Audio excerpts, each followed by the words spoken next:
Konsumimi i drograve tek të rinjt ka njohur një rritje të ndjeshme vitet e fundit, duke u shoqëruar shpesh edhe me përdorimin e alkoolit. Sipas mjekëve specialistë, ky kombinim ka pasojë të rënda për shëndetin që mund të çojnë deri në fatalitet. Ka pacientë të cilët konsumojnë vetëm një drogë, por dhe pacientë të cilët i konsumojnë të dyja bashkë. Pra, konsumojnë alkool në sasira të konsiderueshme dhe më pas ndoshta për të qetësuar sipas tyre ose për të ulur atë ritmin e alkoolit, konsumojnë kokainë. Shfaqja klinike është e ndryshme, patjetër që po. Janë më të rënduara, pjesa e shëndetit mendor më alteruar, patjetër që po, sepse kur vinë në klinik mund të vinë në shenja e paranojave, mund të vinë dhe të agjituar.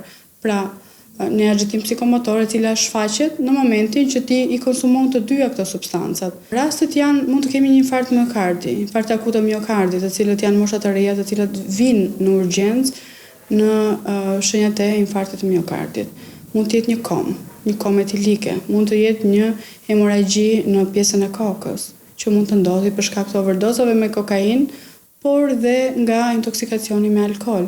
Pra kombinimi të dyjave mund të jetë i rrezikshëm, mund të na marrë dhe jetën. Shoqëria, jeta e natës, dëshira për të eksperimentuar janë vetëm disa nga faktorët që i shtyn të rinj të jenë konsumues të vazhdueshëm të drograve dhe alkoolit. Shoqëria, ata dalin jeta e natës, pjesa sociale, ndonjëherë e gjejnë dhe si ngushëllim, ose e provojnë dhe për qef, e provojnë për ta provuar, për të eksperimentuar dhe më pas ngecin dhe fillon i pëlqen dhe fillon një varësi.